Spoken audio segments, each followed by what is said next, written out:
بسم اللہ الرحمن الرحیم۔ السلام علیکم۔ 9ویں جماعت کی اردو اور اسلامیات پنجاب بورڈ کے نوٹس PDF میں خریدنے کے لیے رابطہ کریں۔ واٹس ایپ اور موبائل نمبر 0321 2280 942۔ انشاءاللہ آج کی ویڈیو میں آپ کے سامنے 9ویں جماعت کی اردو کی نئی کتاب جو کہ Punjab curriculum and text book board نے حال ہی میں شائع کی ہے اور اس سال سے پنجاب کے اسکولوں میں پڑھائی جا رہی ہے، اس کے 7ویں سبق یعنی آرام و سکون کے نثر پاروں یا عبارات کی تشریحات، سبق کے عنوان، مصنف کے نام اور خط کشیدہ الفاظ کے معانی کے ساتھ پیش کروں گا اور یہ اس سلسلے کی 6ٹھی ویڈیو ہے یعنی 6ٹھا حصہ ہے۔ اگر آپ میری سابقہ ویڈیوز جو میں نے اس کتاب کے بارے میں بنائی ہیں مکمل طور پر دیکھنا چاہتے ہیں تو اس ویڈیو کی ڈسکرپشن میں موجود پہلی لنک کو وزٹ کریں، اور اگر آپ صرف نثر پاروں کی تشریحات کی ویڈیوز دیکھنا چاہتے ہیں تو اس ویڈیو کی ڈسکرپشن میں موجود دوسری لنک کو وزٹ کریں۔ تو آئیے ویڈیو شروع کرتے ہیں۔ سب سے پہلے تو یہ جان لیجئے کہ امتحان میں سوال کس طرح آتا ہے۔ میں نے بورڈ کے سابقہ پیپر دیکھے ہیں تو سوال اس طرح تھا کہ درج ذیل نثر پاروں کی تشریح کیجئے، سبق کا عنوان، مصنف کا نام اور خط کشیدہ الفاظ کے معانی بھی تحریر کیجئے۔ 16واں نثر پارہ۔ کم بخت کا جو کھیل ہے ایسا ہی بے ڈھنگا ہے، چل ادھر نہیں چپ ہوگا تو، کھینچتی ہوئی لے جاتی ہے، میاں اس ہنگامے سے زج ہو کر کراہے جا رہا ہے، بیوی کی آواز غائب ہوتے ہی کمرے میں جھاڑو پھرنے کی آواز آنے لگتی ہے۔ تو جو مشکل الفاظ تھے وہ میں نے خط کشیدہ کر دی ہیں، ان کے معنی آگے آ رہے ہیں۔ سبق کا عنوان آرام و سکون، مصنف کا نام امتیاز علی تاج۔ خط کشیدہ الفاظ کے معنی: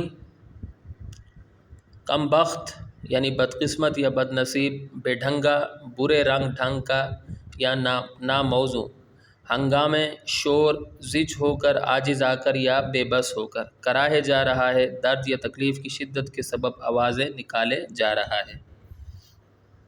تشریح: اس نثر پارے میں امتیاز علی تاج لکھتے ہیں کہ مریض کا چھوٹا بیٹا صحن میں کھلونا گاڑی سے کھیلنا شروع کر دیتا ہے۔ مریض کی بیگم صاحبہ بچے کو ڈانٹتی ہیں مگر وہ نہیں سمجھتا، پھر اسے ڈراتی ہیں تو بچہ رونا شروع کر دیتا ہے۔ اس کے رونے کی وجہ سے مریض مزید بے سکون ہو جاتے ہیں۔ اب بیگم صاحبہ کے پاس اس کے علاوہ کوئی چارہ نہیں ہوتا کہ بچے کو زبردستی کمرے سے باہر لے جائے۔ بیگم صاحبہ اس وقت کہتی ہیں کہ اس کم بخت کا کھیل بہت ہی برا ہے، یہ چپ ہی نہیں ہوگا، اسی طرح اپنے بیمار والد کو پریشان کرتا رہے گا۔ مریض شوہر بچے اور بیوی دونوں کے شور شرابے کے سامنے بے بس نظر آتے ہیں۔ وہ درد اور تکلیف کی شدت کے باعث کرا رہے ہیں۔ بچے اور بیوی کے جانے کے بعد میاں جی سمجھتے ہیں کہ اب کچھ لمحوں کے لیے آرام و سکون مل جائے گا، لیکن ان کی اس امید پر اس وقت پانی پھر جاتا ہے جب کمرے میں جھاڑو لگانے کی آواز شروع ہو جاتی ہے، یعنی ایک مصیبت ٹلتی ہے تو دوسری نازل ہو جاتی ہے۔ 17واں نثر پارہ۔ بی بی جی کا بچہ نکل یہاں سے، کہہ دے اسے ملازم جاتا ہے کواڑ بند کر کے جا، ملازم جاتا ہے کواڑ بند کر کے جا۔ میاں کرا کر چپ ہو جاتا ہے، ٹیلی فون کی گھنٹی بجتی ہے اور بجتی رہتی ہے۔ ارے بھائی کہاں گئیں، ارے کوئی ٹیلی فون سننے تو آؤ، لا حول ولا قوہ، خود اٹھتا ہے۔ سبق کا عنوان آرام و سکون، مصنف کا نام امتیاز علی تاج۔ خط کشیدہ الفاظ، مشکل الفاظ کو میں نے خط کشیدہ کر دی ہیں، ان کے معنی آگے آ رہے ہیں۔ خط کشیدہ الفاظ کے معنی: کواڑ یعنی دروازے، کھڑکی وغیرہ کو بند کرنے یا کھولنے کا پٹ، کرا کر درد یا تکلیف کی شدت کے سبب آوازیں نکال کر، درد یا تکلیف کی شدت کے سبب آوازیں نکال کر۔ لا حول ولا قوہ، گناہ سے بچنے کی طاقت اور نیکی کرنے کی قوت نہیں، مشکل یا بے بسی کے وقت بولا جانے والا کلمہ۔ تشریح: اس نثر پارے میں امتیاز علی تاج لکھتے ہیں کہ مریض کی بیگم صاحبہ اور بچے کے جانے کے بعد ملازم کمرے میں جھاڑو دینا شروع کر دیتا ہے۔ جب مریض اسے جھاڑو دینے سے منع کرتے ہیں تو وہ کہتا ہے کہ اگر میں نے جھاڑو نہیں لگایا تو بی بی جی ناراض ہو جائیں گی۔ مریض اسے ڈانٹتے ہوئے کہتے ہیں کہ تو یہاں سے چلا جا، ان سے کہہ دے کہ میں نے جھاڑو لگانے سے منع کیا ہے۔ گویا اشفاق صاحب بیوی اور بچے کا غصہ بیچارے ملازم پر اتار دیتے ہیں۔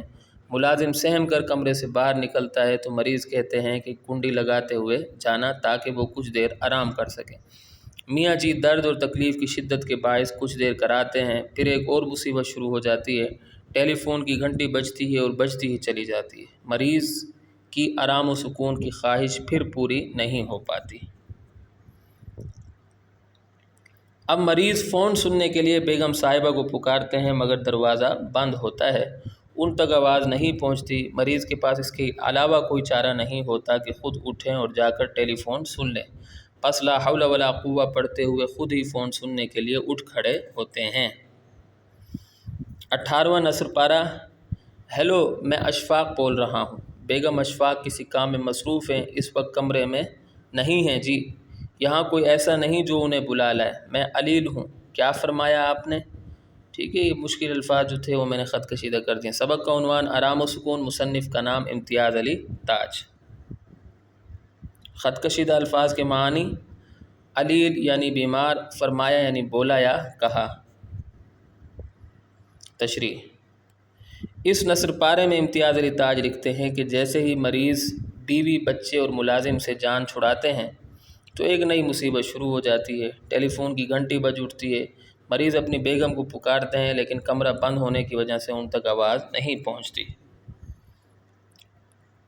مجبوراً مریض کو خود فون سننا پڑتا ہے۔ وہ بہت بیمار ہوتے ہیں، اس لیے بے قرار اور بے سکون ہوتے ہیں۔ بیماری کے سبب وہ فون کرنے والے کی بات سننے کی بجائے خود بولتے رہتے ہیں اور بولتے چلے جاتے ہیں۔ وہ فون پر کہتے ہیں کہ میں اشفاق بول رہا ہوں، میری بیوی کسی کام میں مصروف ہے۔ مریض خود ہی اندازہ لگا لیتے ہیں کہ یہ ان کی بیگم صاحبہ کی کسی سہیلی کا فون ہوگا۔ وہ اس وقت یہاں نہیں ہے اور یہاں کوئی ایسا شخص بھی نہیں ہے جو ان کو بلا لائے۔ میں خود نہیں جا سکتا کیونکہ میں بیمار ہوں۔ کیا کہا آپ نے؟ مجھے آپ کی بات سمجھ نہیں آ رہی۔